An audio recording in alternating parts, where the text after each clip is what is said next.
Olá, viajante dos sonhos. Antes que você mergulhe no descanso profundo que merece, lembre-se de que suas interações são o que mantém esta lareira de histórias acesa. Deixe seu like. Comente de onde você nos ouve e não se esqueça de se inscrever no canal para não perder nenhum dos nossos encontros. Agora, respire fundo, acomode-se e permita-se relaxar. A história de hoje começa agora. Você já teve a sensação de que alguém o observa mesmo quando está sozinho? Já sentiu o ar gelar sem motivo? Como se um par de olhos invisíveis o seguisse em silêncio? Essa não é apenas uma paranoia comum. Essa é a primeira pista de que algo, ou alguém, está muito mais próximo do que você imagina. Pergunta importante sobre o tema: e se a sua própria mente não fosse capaz de diferenciar o que é real do que é imaginário? Se os horrores que você vê nas sombras não fossem frutos da sua cabeça, mas sim presenças que vivem à espreita, esperando o momento certo para se revelar?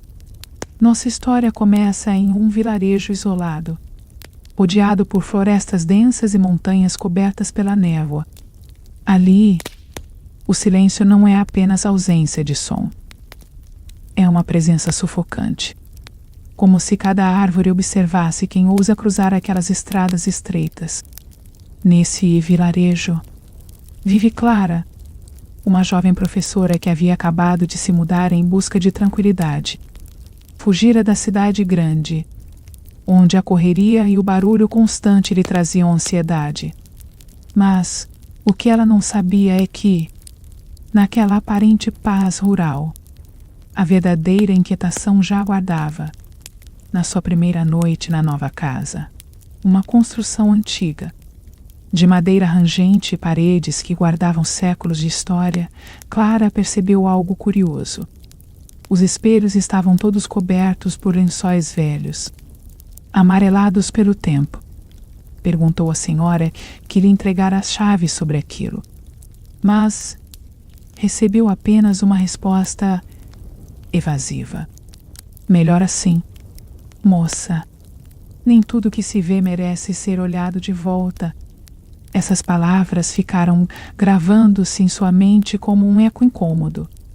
Os primeiros sinais da madrugada. Clara foi despertada por um som suave, quase um sussurro vindo do corredor. Eram passos. Lentamente, como se alguém deslizasse os pés pelo assoalho. O detalhe é que ela morava sozinha.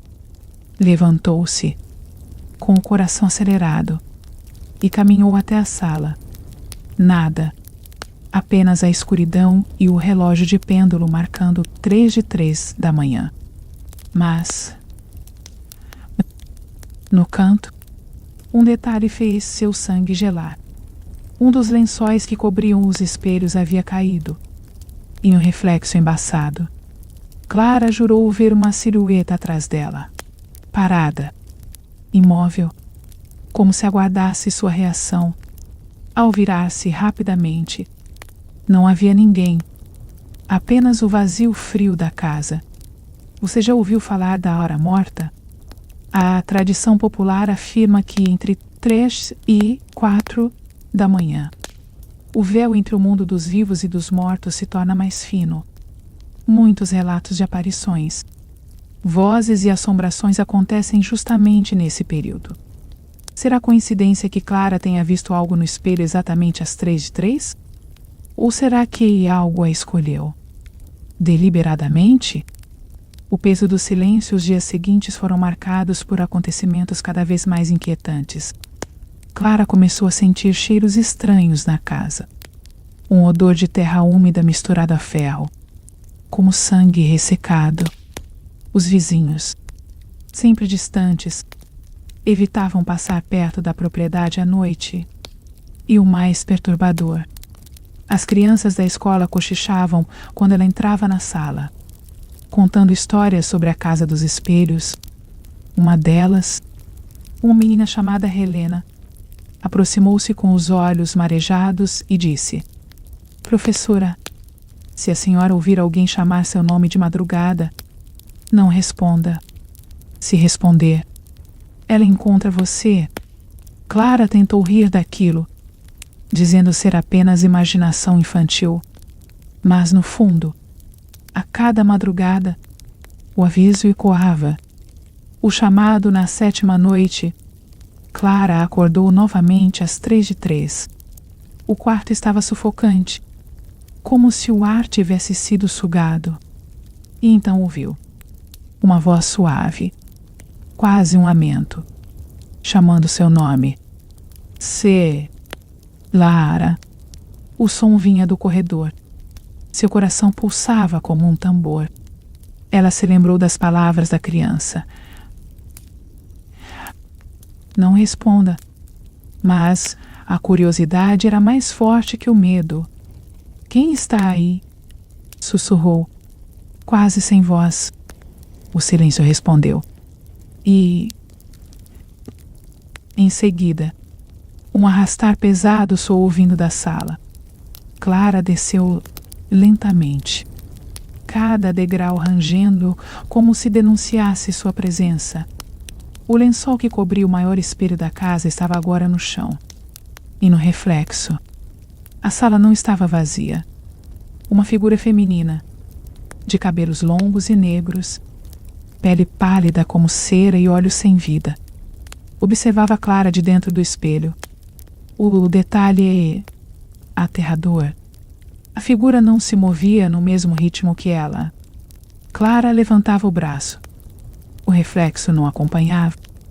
Ela dava um passo atrás. O reflexo permanecia imóvel, com aquele olhar vazio fixado em sua alma. Foi nesse instante que Clara percebeu. Não era mais apenas um reflexo. Era uma presença presa, esperando. E aqui fica a primeira reflexão. Quantas vezes olhamos para os espelhos acreditando que eles apenas devolvem nossa imagem? Mas, e se forem janelas para algo além?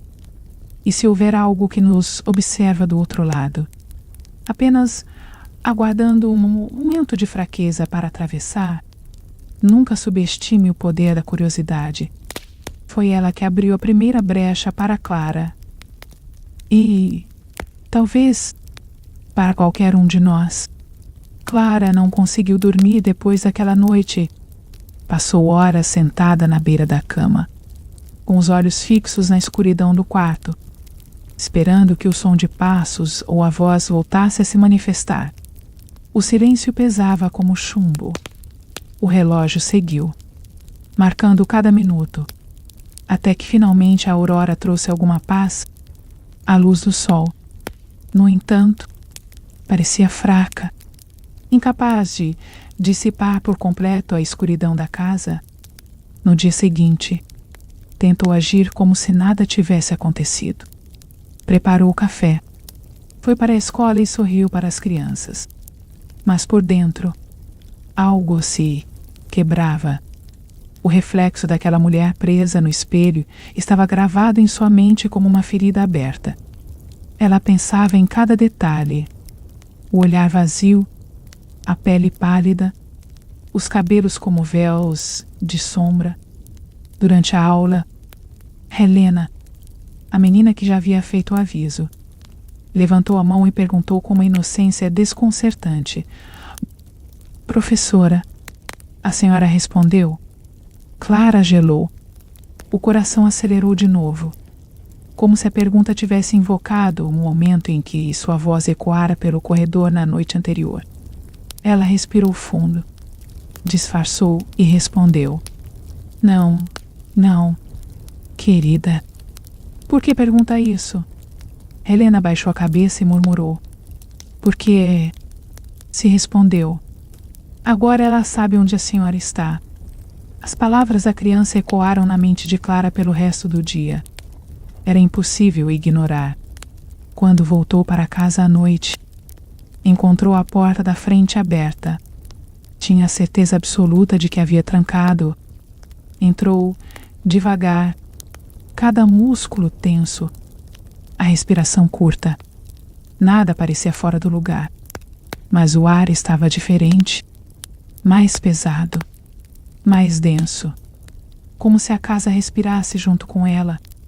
Caminhou até a sala e viu que outro lençol havia caído. O espelho menor, próximo da estante, estava descoberto, e nele, Clara percebeu algo que fez seu estômago se revirar. O reflexo mostrava a sala em perfeita ordem, exceto por um detalhe. Atrás de si, no reflexo, havia uma cadeira de balanço. Ela virou-se de imediato. Não havia cadeira alguma, apenas o vazio do cômodo. Quando olhou novamente para o espelho, a cadeira ainda estava lá, balançando sozinha, como se alguém invisível estivesse sentado. Naquela noite, Clara trancou todas as portas e janelas, apagou as luzes e deitou-se. Mas o sono não vinha. A cada som da casa, seu corpo estremecia, até que, mais uma vez, às 3:03, a voz retornou. Clara! Dessa vez, o chamado era mais insistente, mais próximo. Veio primeiro do corredor, depois da cozinha. Por fim, parecia vir do próprio quarto. Clara tapou os ouvidos com as mãos, rezando para que fosse apenas imaginação. Mas a voz continuou, arranhando sua mente, repetindo seu nome como uma maldição. Foi então que ela notou o espelho do quarto. O lençol que o cobria estava caído no chão. Clara nunca o havia retirado. Nunca. Mas agora ele estava ali, descoberto, refletindo sua imagem na penumbra. No reflexo, Clara estava de pé, trêmula, mas não estava sozinha. Atrás dela, a figura feminina permanecia, cada vez mais nítida, mais próxima. Os olhos vazios pareciam brilhar em um ódio silencioso. E lentamente, a boca da mulher se abriu, pronunciando as mesmas palavras que ecoavam no quarto. Clara. A professora recuou, tropeçando na cama, o coração martelando dentro do peito. Virou-se de súbito, mas nada havia atrás dela, apenas o vazio. Voltou os olhos para o espelho e a figura permanecia ali, sorrindo agora. Nos dias que se seguiram, Clara começou a perder o controle da própria sanidade. No trabalho, mal conseguia manter a atenção. As crianças notavam sua palidez, o tremor das mãos. Em casa, o ambiente ficava cada vez mais hostil. Portas batiam sozinhas. Objetos mudavam de lugar. Às vezes, ouvia passos subindo a escada quando estava sentada na sala. Determinada a entender o que estava acontecendo, Clara decidiu procurar a senhora que lhe alugara a casa. Foi até o pequeno chalé na beira da estrada. A velha a recebeu com um olhar grave, como se já soubesse o motivo da visita. Eu avisei para não olhar, menina, disse, sem que Clara precisasse explicar nada. A casa não é apenas uma casa. Ela guarda uma história, uma tragédia. A velha contou que, décadas atrás, a casa pertencia a uma família respeitável do vilarejo. Mas algo sombrio havia acontecido ali. A filha mais velha, chamada Isadora, desapareceu misteriosamente. O corpo nunca foi encontrado. A mãe, inconsolável, cobriu todos os espelhos da casa, acreditando que Isadora não havia partido, mas ficado presa neles. Tentando voltar, Clara ouviu em silêncio, cada palavra pesando como chumbo em seu peito. Quando perguntou o que deveria fazer, a velha apenas disse: não responda mais. Nunca. Se responder de novo, será tarde demais. Clara voltou para casa com a sensação de carregar um peso invisível. Mas algo dentro dela sabia. Já era tarde demais. Naquela noite, ela decidiu testar. Colocou um crucifixo na cabeceira da cama. Acendeu velas e esperou. Quando o relógio marcou 3 o ar da casa gelou.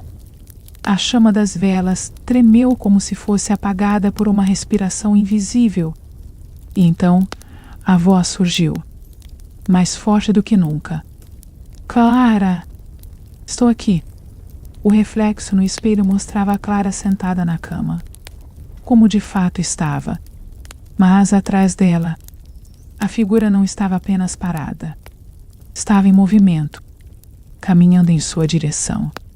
O coração de Clara quase parou. Ela apertou os olhos, murmurando orações. Mas, quando abriu de novo, a figura havia desaparecido. O espelho mostrava apenas seu próprio reflexo. Exausta, chorou até adormecer. No entanto, na manhã seguinte, Clara percebeu que não estava sozinha. Ao acordar, encontrou marcas de mãos no espelho.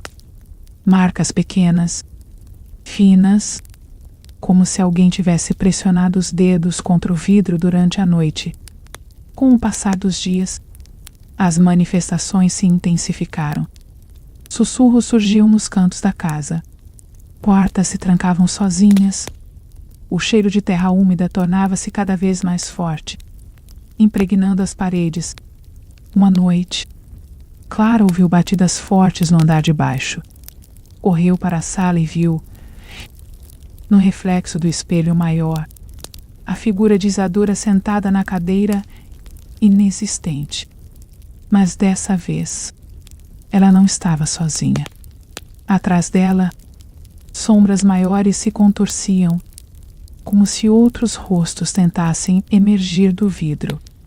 Clara caiu de joelhos, tomada pelo desespero. Sentiu que a casa inteira pulsava. Respirava, como se fosse um organismo vivo. E o mais terrível, ela sabia, no fundo, que a cada resposta, a cada olhar, o vínculo ficava mais forte. Na última noite daquele ciclo de terror, Clara decidiu que precisava fugir. Arrumou malas, trancou tudo e preparou o carro. Mas às 3 enquanto fechava a última mala, ouviu a voz novamente, desta vez tão próxima que parecia sussurrar em seu ouvido. Não adianta fugir. Você já me deixou entrar. Clara congelou. O espelho ao lado refletia não apenas sua imagem. Mostrava o quarto vazio. Ela não estava ali. O reflexo não a mostrava. Clara encarava o espelho vazio, incapaz de entender o que estava acontecendo. Seu corpo tremia, a respiração curta, os olhos marejados de pavor. O reflexo não mostrava nada, nem mesmo sua própria figura. Era como se tivesse deixado de existir para aquele vidro.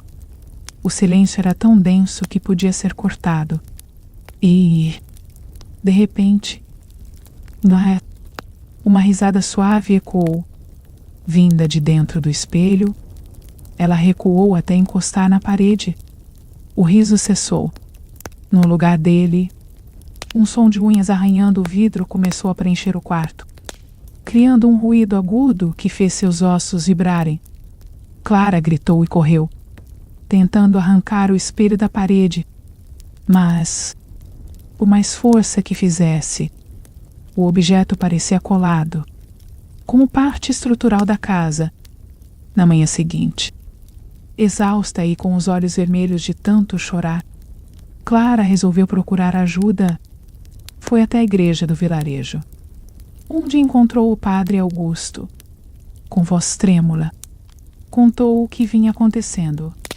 O homem, de semblante cansado, ouviu com atenção e não a interrompeu em nenhum momento. Quando ela terminou, ele fez o sinal da cruz e disse: "Não é a primeira vez que ouço sobre essa casa.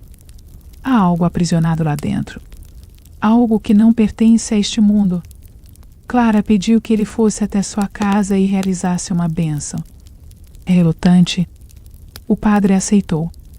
No mesmo dia, ao entardecer, chegaram à residência. A atmosfera estava ainda mais pesada do que o normal. Augusto caminhou pelos cômodos, aspergindo água benta, rezando em voz baixa. Mas, quando chegaram à sala, diante do espelho maior, ele parou de repente. O vidro começou a tremer, como se vibrasse com a força de suas palavras. As orações do padre ecoavam, mas eram engolidas por um sussurro que emergia do espelho. Clara reconheceu a voz. Era a mesma que vinha chamando seu nome. De repente, o reflexo se distorceu. O rosto de Isadora apareceu, gritando, sem som, como se implorasse por algo. Mas logo, atrás dela, uma sombra enorme se ergueu, obscurecendo todo o espelho. Era como se algo muito maior estivesse aprisionado ali. O padre cambaleou para trás, assustado. O crucifixo que segurava caiu no chão, rachando em duas partes. Clara correu para ajudá-lo, mas ele recuou com um olhar desesperado. Essa presença não é apenas uma alma perdida. É algo antigo, algo que se alimenta do medo. Ele se negou a continuar e saiu correndo da casa, deixando Clara sozinha com o eco dos sussurros que agora preenchiam cada parede. Ela sentiu um frio cortante subir pela espina. O espelho refletia a sala, mas com uma diferença perturbadora. No reflexo, Clara estava em pé, de frente para a Isadora, como se já estivesse dentro daquele mundo paralelo. Desesperada, tentou evitar olhar novamente para o vidro, mas a sensação de ser puxada era irresistível. Os olhos de Isadora pareciam implorar, e ao mesmo tempo, a sombra atrás dela parecia sorrir, satisfeita com a agonia de sua presa. Naquela noite, Clara não conseguiu dormir. Cada vez que fechava os olhos, sonhava com corredores escuros, cheios de portas, todas levando a espelhos que refletiam versões distorcidas dela mesma. Em alguns, via-se envelhecida. Em outros, ensanguentada. E em alguns, não havia nada, apenas vazio. No sonho, sempre ouvia a mesma frase: "Uma vez dentro, nunca mais sairá." Clara acordava gritando, suada, com o coração disparado. Mas, ao abrir os olhos, tinha a terrível impressão de ainda estar dentro do sonho.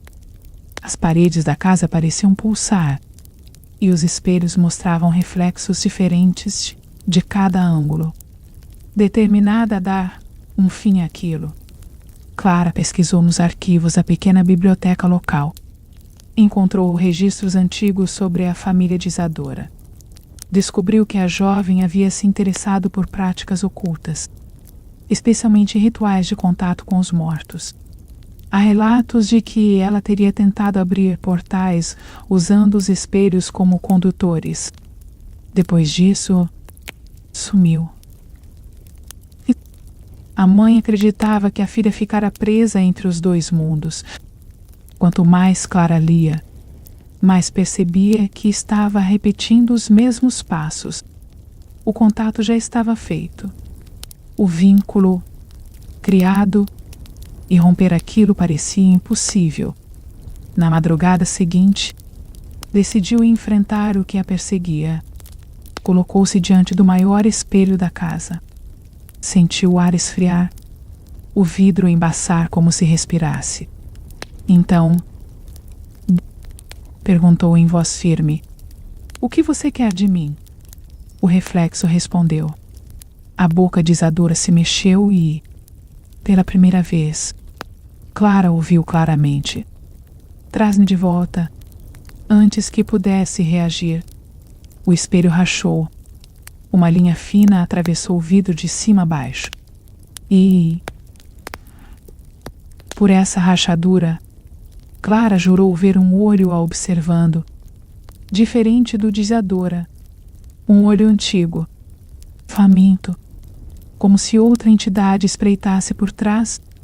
Ela recuou, assustada, mas o espelho parecia agora se mover sozinho.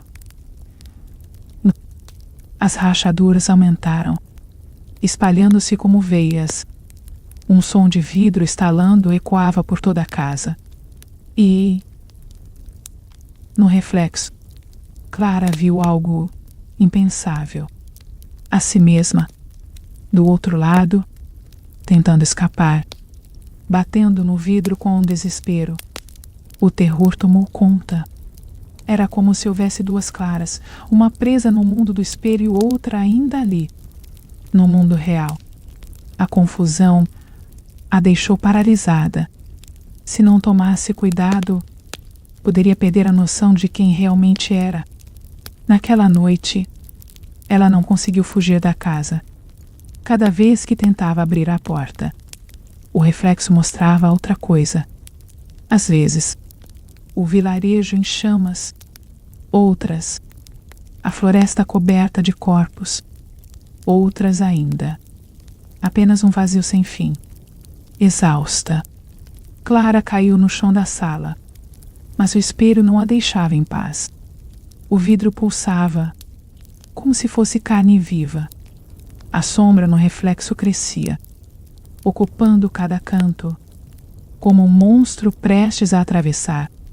De repente, ouviu novamente a risada suave, a mesma que havia escutado no quarto.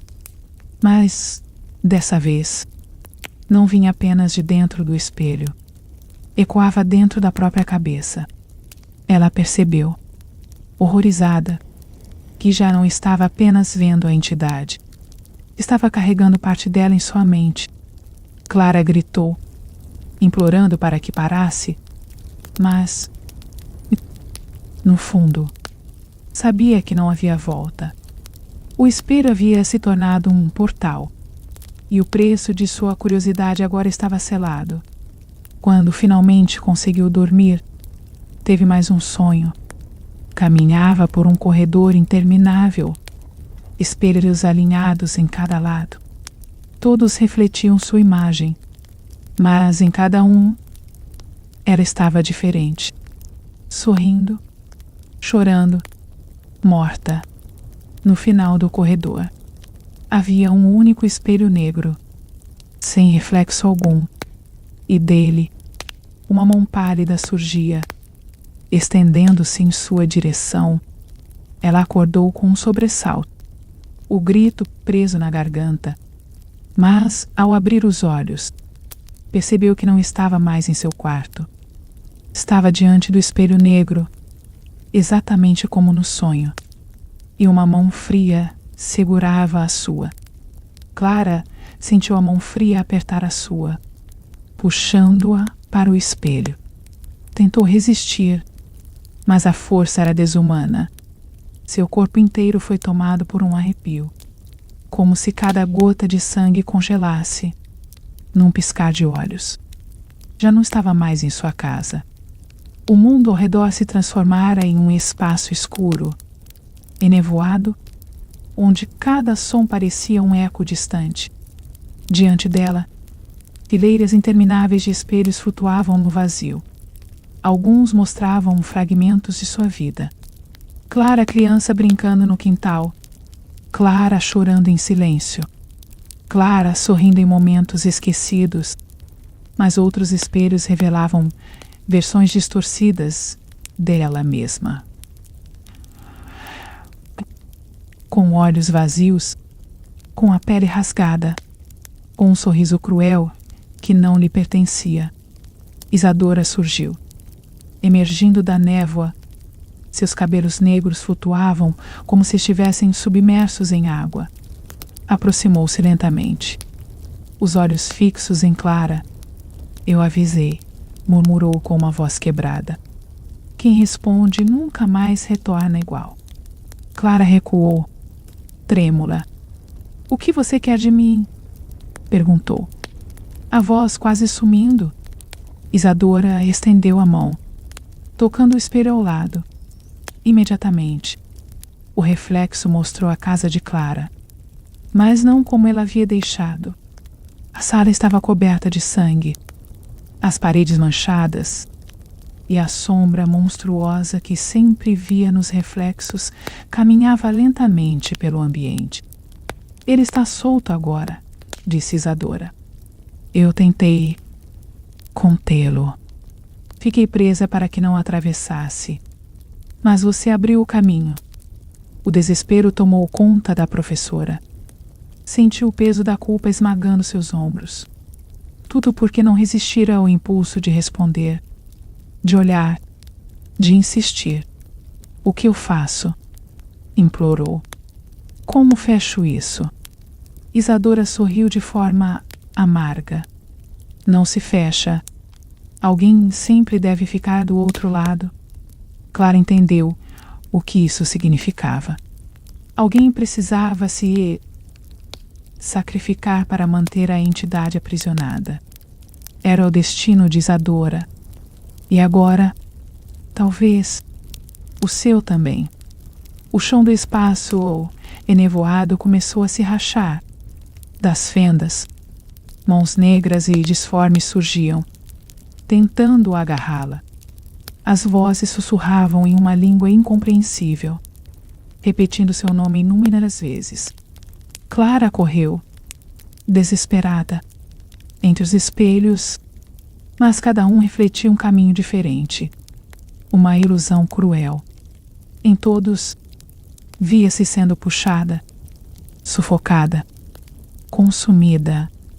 Em um momento de lucidez, lembrou-se das crianças da escola, de Helena e de suas palavras inocentes. Não responder, nunca responder. Era simples, mas Clara falhara.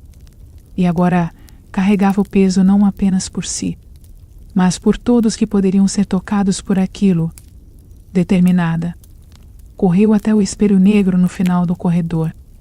Ali, a sombra monstruosa a aguardava, com olhos que brilhavam como carvões em brasa. O corpo da criatura não tinha forma definida. Apenas tentáculos de escuridão que se espalhavam, preenchendo o vazio. Você não pertence aqui, gritou Clara, mesmo sabendo que sua voz não tinha poder algum. A entidade avançou. O chão tremeu. Os espelhos estouraram, liberando gritos de centenas de vozes presas. Isadora caiu de joelhos, chorando, repetindo sem parar. Ele nunca deveria sair. Nunca deveria sair. Clara sentiu-se ser puxada novamente. A mão fria voltou a segurá-la. Mas desta vez, não resistiu. Deixou-se arrastar até o espelho negro. Entendeu, em um instante, que sua única escolha era permanecer do outro lado, no lugar de Isadora. Somente assim o ciclo se fecharia. Antes de atravessar, olhou uma última vez para os reflexos que mostravam sua vida. Viu os rostos sorridentes de seus alunos, o sol brilhando sobre o vilarejo, a promessa de uma vida tranquila que nunca teria. Uma lágrima escorreu. Quando tocou o espelho, sentiu o gelo queimando sua pele. O mundo escuro começou a engoli-la. A sombra se retraiu, rugindo em fúria, como se fosse forçada a voltar para as profundezas. Isadora ergueu os olhos, agora livres de sofrimento, e sorriu com gratidão antes de desaparecer. Clara foi puxada por completo. Sentiu-se despedaçar, como se cada parte de sua alma fosse arrancada e espalhada entre os vidros. O grito preso em sua garganta ecoou por todos os corredores infinitos de espelhos. Na manhã seguinte, os vizinhos encontraram a casa em silêncio. Nada parecia fora do lugar, exceto por um detalhe. Todos os espelhos estavam cobertos novamente por lençóis brancos, como se alguém tivesse feito questão de escondê-los. Helena, a pequena aluna, ao passar pela frente da casa, parou de súbito. Jurou ter visto o reflexo de sua professora acenando em uma das janelas. Embora o vidro estivesse coberto, Clara nunca mais foi vista. Mas, em algumas noites, às 3h03, os moradores dizem ouvir sua voz ecoando na escuridão, como se ainda chamasse por ajuda, aprisionada em algum lugar entre o vidro e a sombra. E assim, o ciclo se manteve. A entidade não desapareceu, apenas aguardava o próximo curioso, a próxima vítima que ousasse responder ao chamado. Essa história deixa uma cicatriz de reflexão. Até onde vai nossa curiosidade? Quantas vezes ignoramos avisos, achando que nada pode nos atingir? Clara foi tragada não pelo mal em si, mas por sua insistência em buscar respostas que jamais deveriam ser encontradas. Então, da próxima vez que você ouvir seu nome sussurrado no silêncio da madrugada, lembre-se. Não responda. Nunca responda. Porque pode não ser apenas a sua imaginação.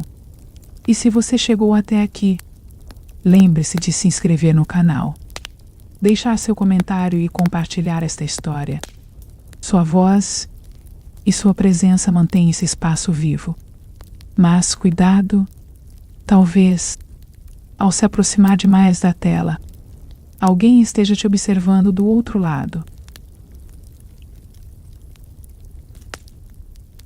O chamado das estrelas, imagine por um instante que o universo não é silencioso, que além do manto escuro pontilhado de estrelas há algo que respira. Observa e aguarda pacientemente o momento certo de se revelar. Pense em quantas vezes você olhou para o céu e acreditou que aquelas luzes distantes eram apenas corpos celestes, pedaços de rocha e fogo presos numa dança infinita. Mas, e se eu lhe dissesse que essas mesmas estrelas são portais, janelas através das quais algo imensurável e insondável nos encara de volta? Essa é a primeira pergunta que você deve se fazer. Estamos realmente sozinhos no cosmos ou apenas cegos diante daquilo que não conseguimos compreender? O terror cósmico nasce justamente desse abismo, do vazio onde nossa mente humana, limitada e frágil, não pode suportar a totalidade do que existe. O medo que ele provoca não vem de monstros escondidos no armário ou de sombras nos corredores. Ele vem da percepção angustiante de que somos apenas poeira cósmica diante de forças infinitas e indiferentes à nossa existência.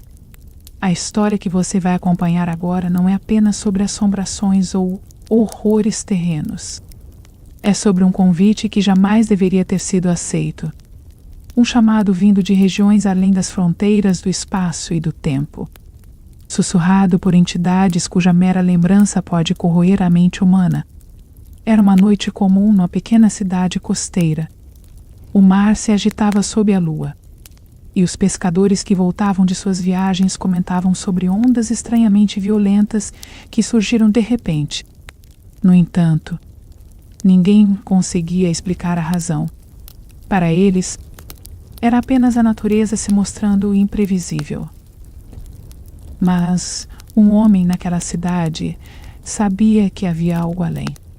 Seu nome era Elias, um professor aposentado de astronomia que, desde a juventude, nutria uma obsessão pelo desconhecido. Elias tinha um telescópio antigo, posicionado sempre em direção ao céu profundo. Nas últimas semanas, ele registrara padrões estranhos.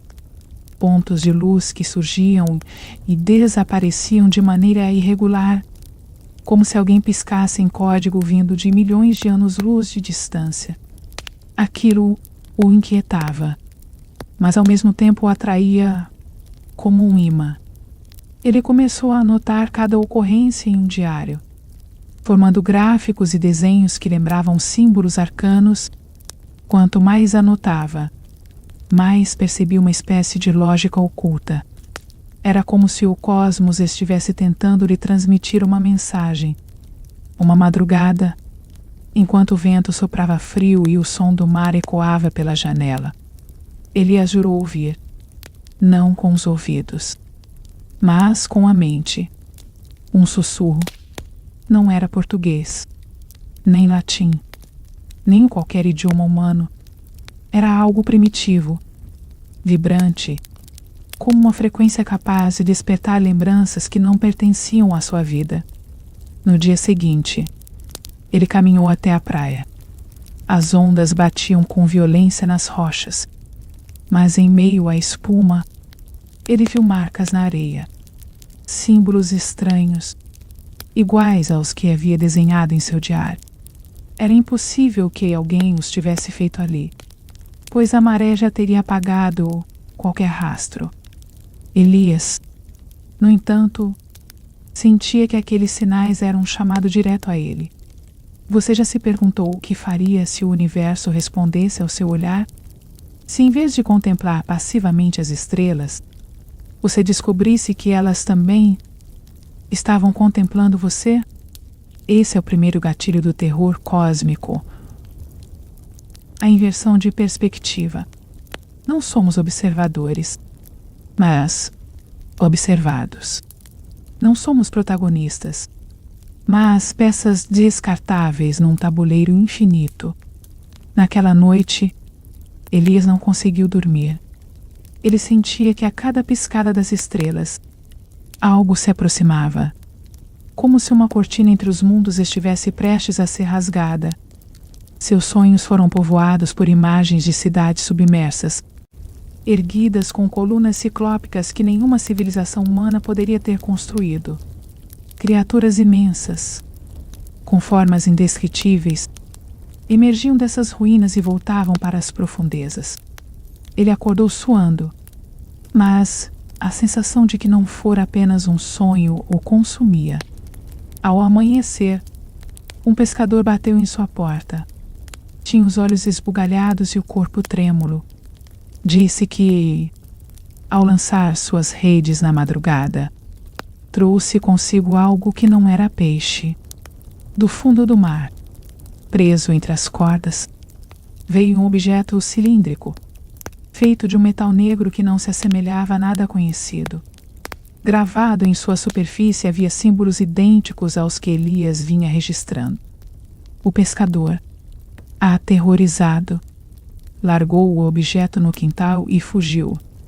Elias, ao contrário, aproximou-se fascinado. Tocou a superfície fria do artefato e, no instante do contato, sentiu a mente ser atravessada por um raio de imagens. Corpos humanos em transe, multidões ajoelhadas diante de formas colossais, o próprio mar se abrindo para revelar abismos que nunca deveriam ser vistos.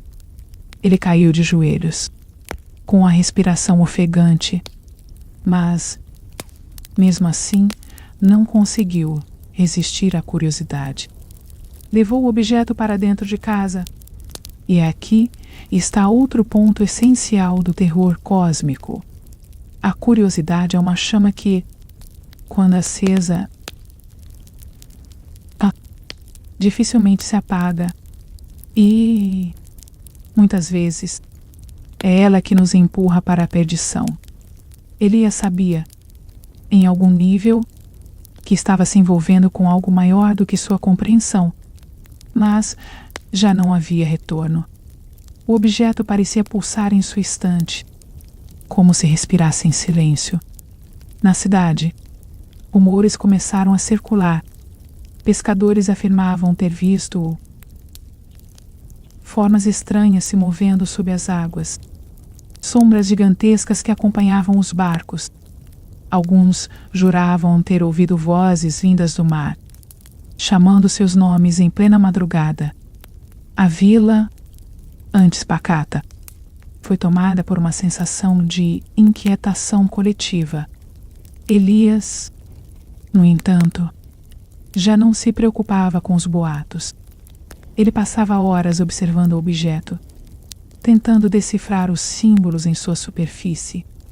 Quanto mais estudava, mais percebia que eles não eram meros desenhos, mas uma espécie de mapa, um convite para atravessar fronteiras proibidas. E você, espectador, consegue imaginar o que faria se tivesse em mãos algo que prometesse desvendar os segredos do universo? Arriscaria a sanidade para obter respostas ou fugiria para sempre? Essa é a pergunta que deixo no ar enquanto seguimos adiante. Naquela noite, Elias decidiu realizar um ritual improvisado. Combinou os símbolos em diferentes ordens, pronunciou os sons que lhe vinham à mente, sons que não pareciam humanos, e esperou. O vento cessou de repente. O mar ficou imóvel. O silêncio tornou-se absoluto, como se o próprio mundo tivesse prendido a respiração. Então, as paredes da casa estremeceram, e uma luz pálida começou a emanar do objeto. Não era uma luz comum, mas uma espécie de clarão que parecia surgir de dentro da mente, forçando imagens de estrelas mortas, buracos negros e dimensões colapsando sobre si mesmas. Elias gritou, mas sua voz não encontrou eco. E foi nesse instante que ele ouviu novamente o sussurro. Só que, dessa vez, as palavras eram compreensíveis. Você me chamou. Agora, não há retorno. O primeiro bloco de nossa história termina aqui, diante de uma revelação assustadora. Elias abriu a porta para algo que nunca deveria ser despertado. O que acontece quando a curiosidade humana ultrapassa o limite do aceitável? Quando buscamos no cosmos não apenas conhecimento, mas respostas que podem nos destruir? Se você está curioso para saber o que Elias libertou e até onde sua obsessão irá levá-lo, prepare-se. O que vem a seguir será ainda mais perturbador. Mas antes de avançarmos, não esqueça, inscreva-se no canal, curta este vídeo e ative o sininho para não perder os próximos capítulos dessa jornada. A madrugada seguinte trouxe consigo uma estranheza indescritível. O vento parecia cantar em notas dissonantes, como se a própria natureza estivesse tentando imitar uma melodia ancestral. Elias, esgotado pela experiência da noite anterior, despertou com o coração acelerado. A casa estava impregnada de um odor salgado. Como se o mar tivesse invadido cada parede, o objeto metálico permanecia sobre a mesa, pulsando suavemente. Como um coração alienígena, Elias sabia que não podia mais ignorá-lo. Havia despertado algo, e esse algo não estava disposto a retornar ao silêncio. Quando se aproximou, percebeu que a superfície do artefato havia mudado. Símbolos que antes pareciam gravados agora se moviam lentamente, como se fossem vermes escavando o metal. Ele recuou, mas uma força invisível o manteve paralisado. Não era medo comum. Era como se o próprio instinto de sobrevivência tivesse sido arrancado dele. Elias já não era dono de si. Enquanto isso, a vila começava a sofrer mudanças. Pescadores desapareciam em alto mar. Redes eram puxadas para as profundezas com uma violência incomum. E barcos retornavam quebrados, como se tivessem sido esmagados por algo colossal. Alguns moradores relatavam sonhos idênticos, onde estavam embaixo d'água, presos a uma cidade submersa, caminhando entre ruínas banhadas por uma luz verde e espectral. Sempre a mesma voz os chamava. repetindo um nome que ninguém conseguia pronunciar ao acordar. Você já se perguntou o que aconteceria se várias pessoas compartilhassem o mesmo pesadelo? Seria coincidência ou uma mente maior, coletiva, conduzindo todos como peças de um mesmo jogo? Esse é o segundo gatilho do terror cósmico. Perceber que a própria mente pode não lhe pertencer. Elias percebeu essa conexão quando começou a encontrar outros moradores que desenhavam, de forma inconsciente, os mesmos símbolos que ele registrava em seu diário. Crianças rabiscavam nas paredes da escola sinais que jamais poderiam ter visto antes. Velhos pescadores, ao beberem em silêncio, traçavam círculos e linhas na madeira das mesas, sem sequer notar. Era como se uma onda invisível estivesse se espalhando pela cidade. Naquela noite, Elias decidiu que precisava retornar à praia. Levou o objeto consigo, enrolado em um pano. Ao chegar, notou que o mar estava anormalmente calmo, sem o som constante das ondas. Um silêncio sepulcral dominava a costa. Ele caminhou até a beira da água e colocou o artefato sobre a areia molhada. Foi então que as estrelas pareceram piscar em uníssono, como faróis cósmicos. Elas formaram a geometria impossível, uma constelação que nenhum atlas astronômico já registrara. O céu inteiro parecia se inclinar para observar aquele ponto minúsculo na terra. Elias sentiu o peso esmagador desse olhar invisível e caiu de joelhos. A água do mar começou a recuar, revelando pedras antigas cobertas de limo. Símbolos idênticos aos do artefato brilhavam nelas. Não era erosão, nem obra humana. Eram inscrições colossais, gravadas como se o próprio oceano fosse apenas um véu para escondê-las. Elias sentiu que deveria pronunciar novamente aquelas palavras que lhe vinham em sonhos.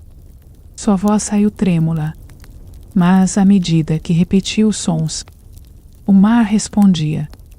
A água se agitava em círculos, formando um vórtice. Do fundo, algo emergia lentamente, não uma criatura visível, mas uma presença, uma sombra colossal, com tentáculos de escuridão que se arrastavam pelo céu. Sem forma definida, mas de proporções que desafiavam a razão. Ele não conseguia olhar diretamente. Cada vez que tentava, sua mente era invadida por imagens incoerentes. Planetas mortos, luas despedaçadas, corpos humanos distorcidos até se tornarem irreconhecíveis. Gritou, mas sua voz foi engolida pelo silêncio. Na cidade, ao mesmo tempo, dezenas de moradores acordaram gritando. Todos tiveram a mesma visão. E Elias à beira-mar, ajoelhado diante da sombra, entregando-se.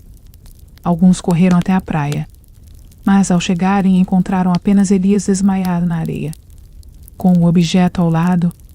E aqui surge outra pergunta. Se você visse alguém interagindo com forças além da compreensão, tentaria salvá-lo ou fugiria para preservar a própria sanidade? Elias acordou dias depois, febril e incapaz de diferenciar sonho e realidade. No entanto, algo nele havia mudado.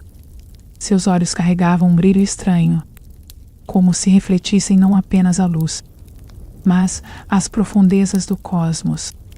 As pessoas começaram a evitá-lo.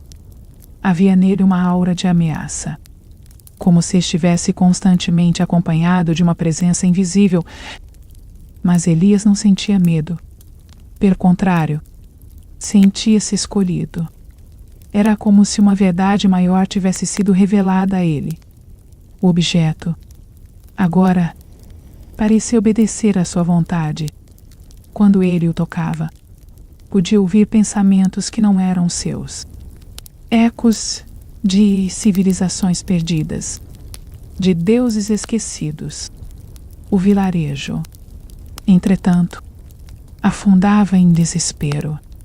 Pescas fracassavam. Crianças adoeciam sem causa aparente. A água do mar, antes clara, agora parecia turva, com manchas escuras que se moviam por conta própria. Alguns juravam ver olhos enormes brilhando sob a superfície, acompanhando cada passo na areia.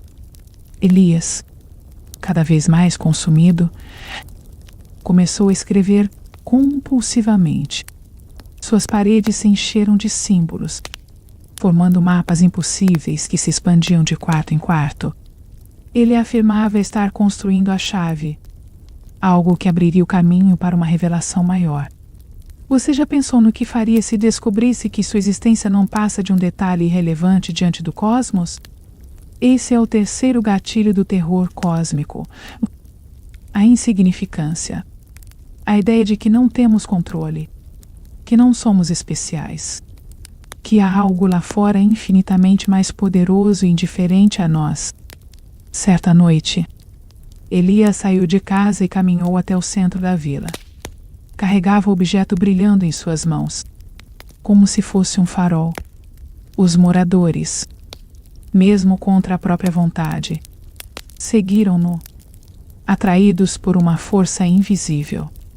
Formaram um círculo em volta dele, incapazes de desviar os olhos. Elias ergueu o artefato e um som gutural, profundo, vibrou no ar.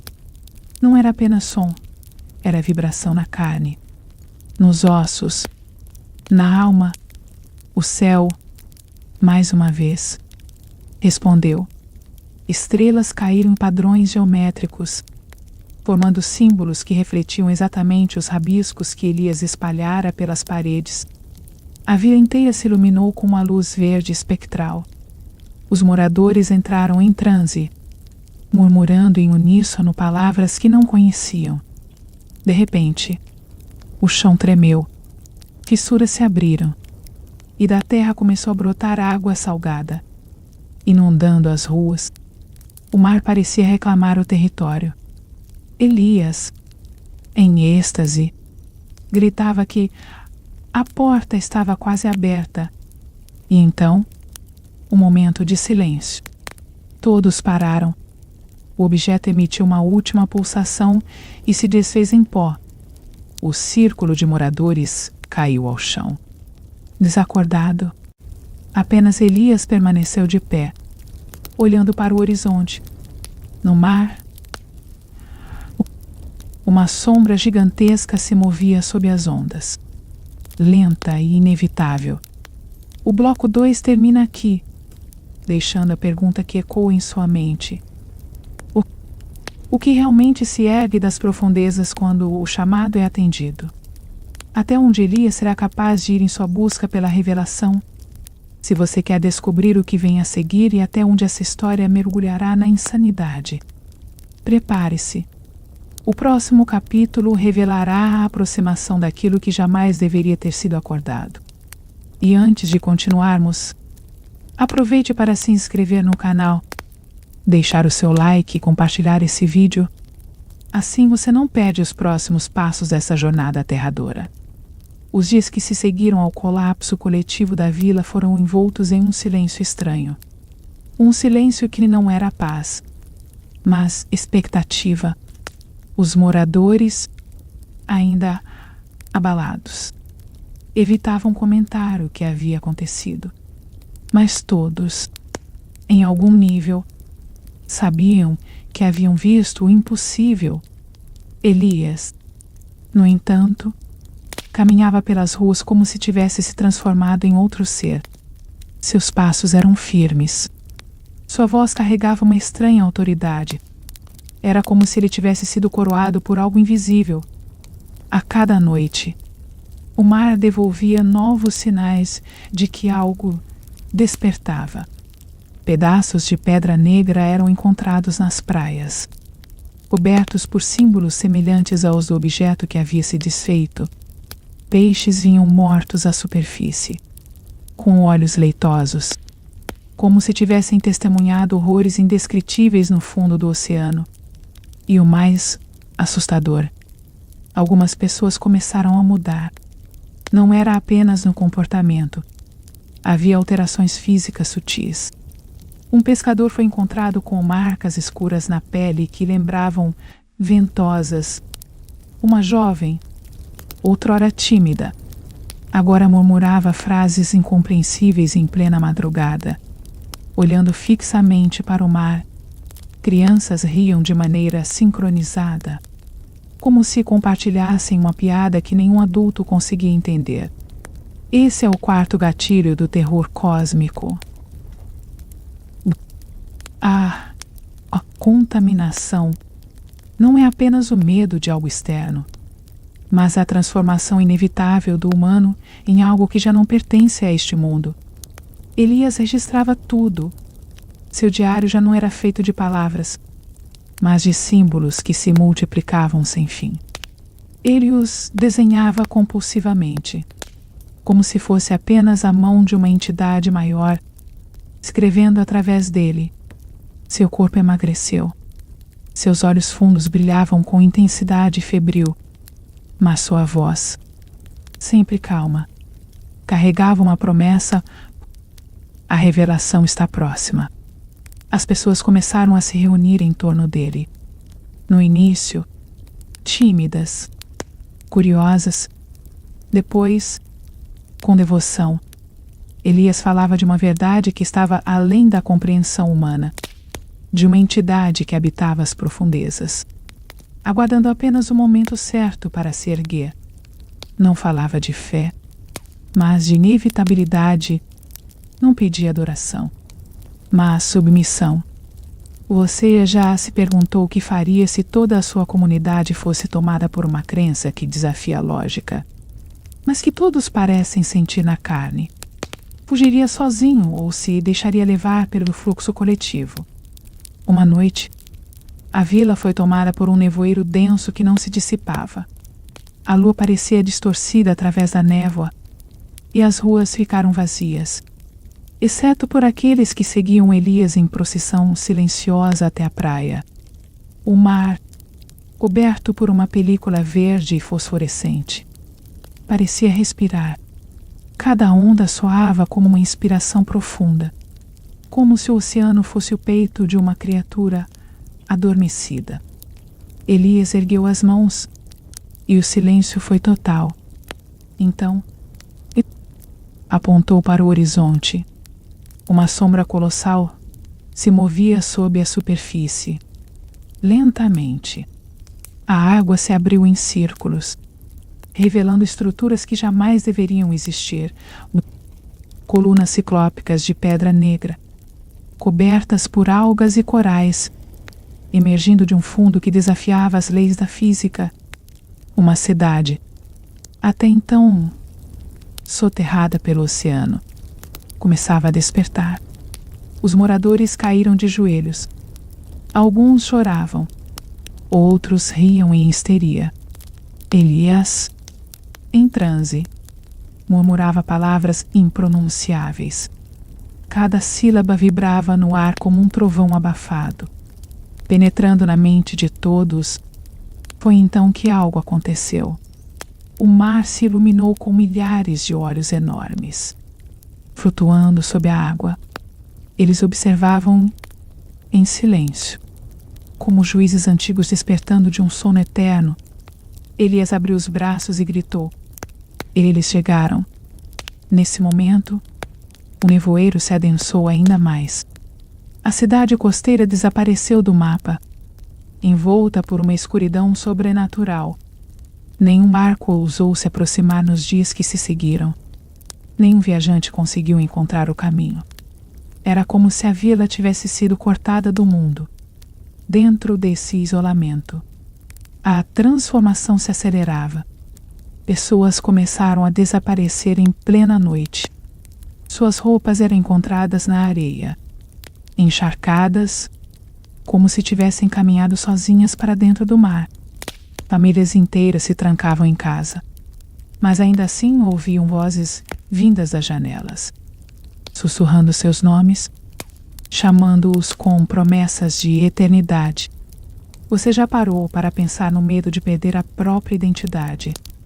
De deixar de ser quem você é para se tornar parte de algo desconhecido e incontrolável?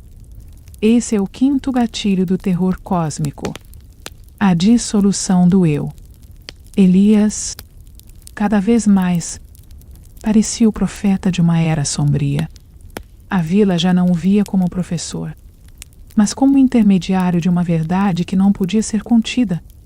Ele falava de ciclos cósmicos, de eras em que os deuses caminhavam sobre a terra e de como aquele tempo estava prestes a retornar.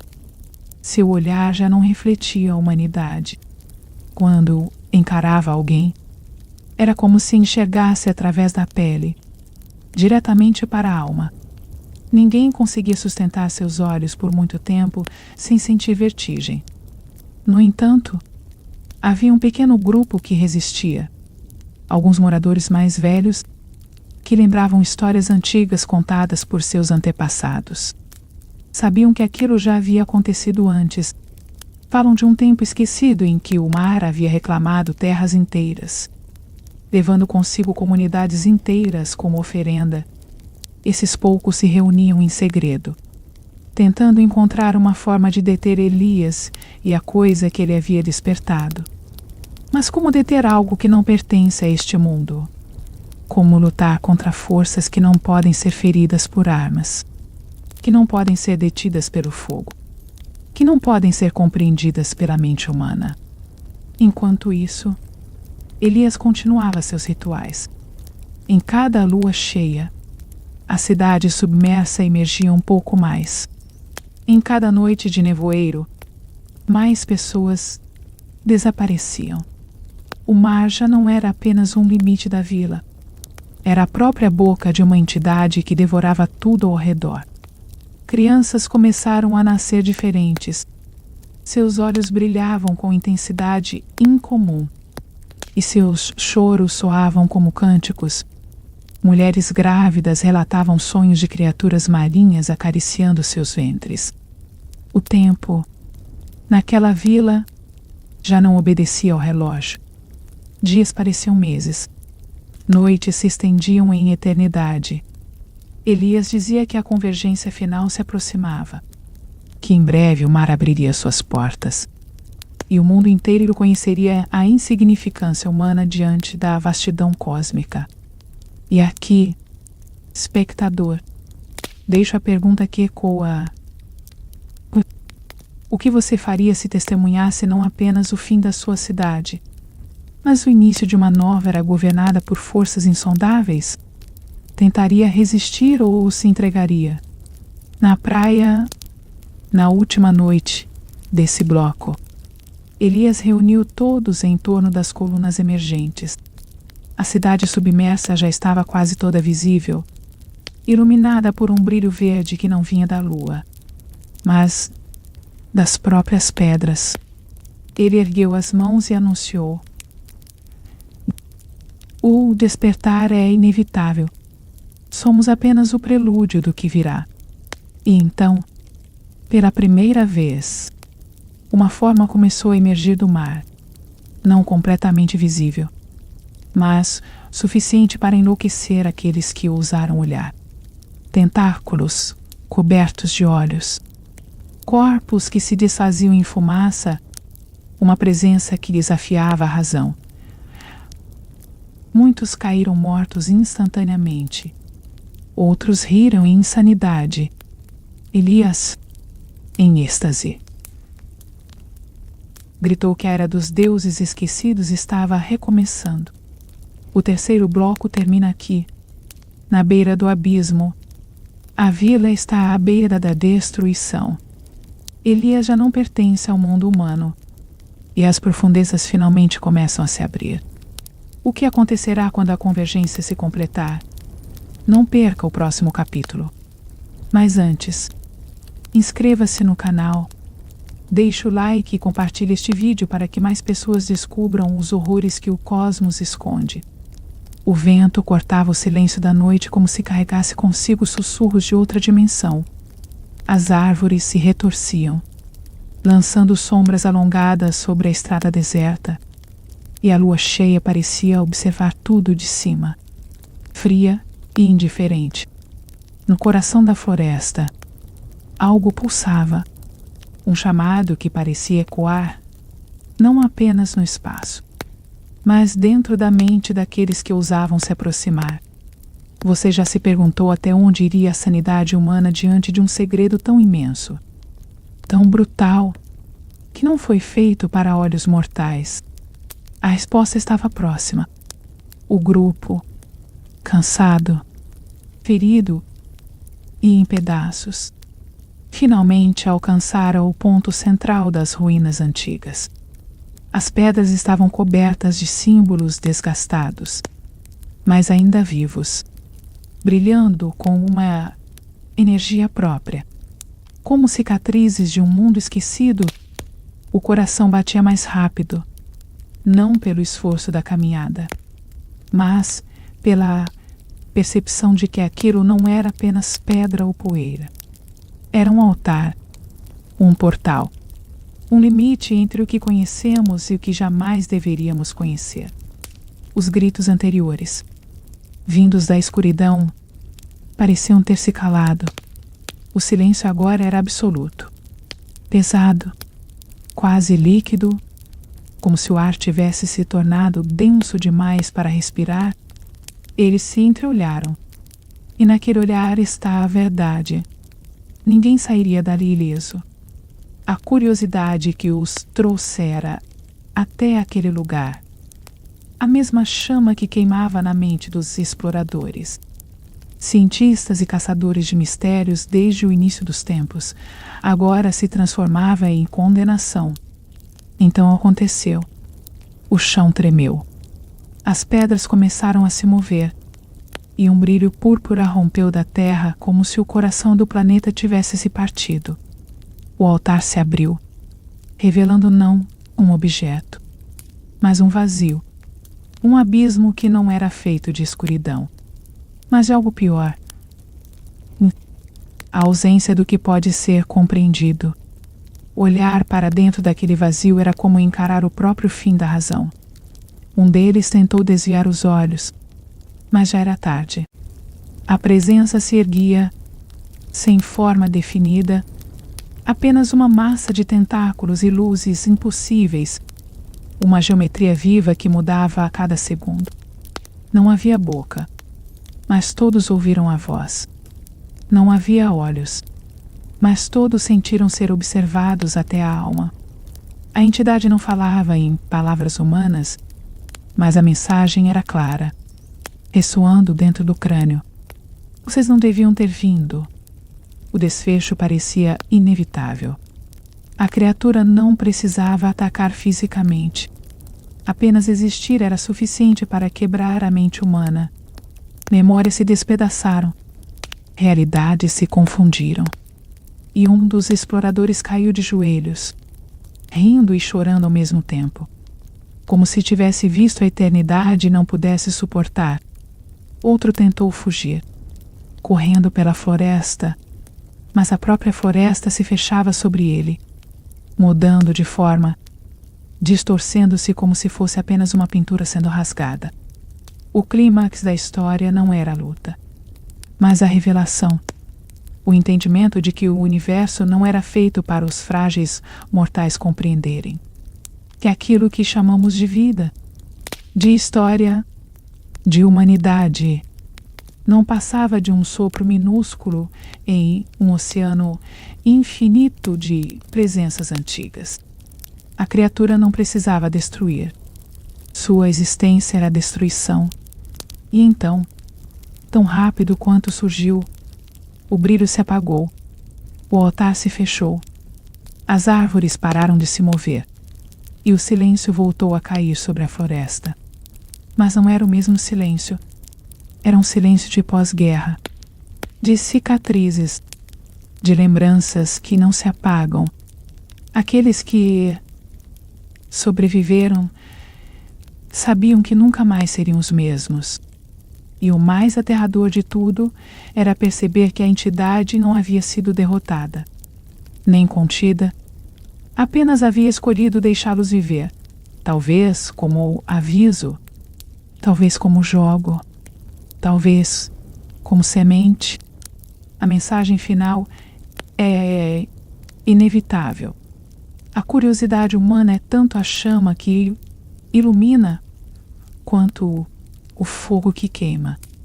Buscar respostas pode revelar verdades que não estávamos preparados para suportar. E, no fundo, talvez a maior lição seja essa. Há segredos que não devem ser revelados, mistérios que não devem ser tocados. A coragem de olhar para o abismo é também a condenação de ter o abismo olhando de volta para nós. E se você chegou até aqui, eu tenho uma pergunta. Você teria coragem de atravessar o limite da razão e encarar aquilo que nunca deveria ser visto? Pense bem, porque talvez a curiosidade seja o último portal antes da perdição. Se essa história mexeu com você, se te fez pensar, se deixou um arrepio correndo pela sua espinha, então não deixe de se inscrever no canal. Ative o sininho. Curta este vídeo e compartilhe com alguém que também ama mergulhar em mistérios e histórias que desafiam a sanidade. Assim, você me ajuda a continuar trazendo narrativas intensas como essa. Histórias que nos lembram de que o universo é muito maior, muito mais sombrio, infinitamente mais misterioso do que imaginamos. O vazio observa. E talvez, enquanto você lê essas palavras, ele já esteja te observando também.